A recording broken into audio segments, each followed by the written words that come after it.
అంటే ఈరోజు మన జీవితాల్లో కూడా మనం పరిపూర్ణం అని మనం ఎప్పుడు అనుకోకూడదు. నోబడి పర్ఫెక్ట్, ఎవరు పర్ఫెక్ట్ కాదు. చచ్చేంత వరకు మనల్ని మనం సరి చేసుకోవాలి.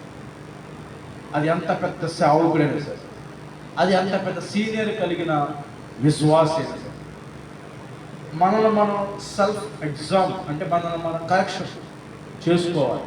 నేను ఇంకా ఏ విషయంలో దేవుడు అనుసరించట్లేదు. ఈ యవనస్తుడు అనుకున్నాడు నేను అనుసరిస్తూనే ఉన్నాను అనుకుంటున్నాడు. దేవుడు చెప్పేంత దాకా అతను తెలియట్లా. నేను ఈ విషయంలో నేను వీక్గా ఉన్నాను, ఈ విషయంలో నేను బలహీనుడిగా ఉన్నాను అన్న విషయం అతను అర్థం కాల.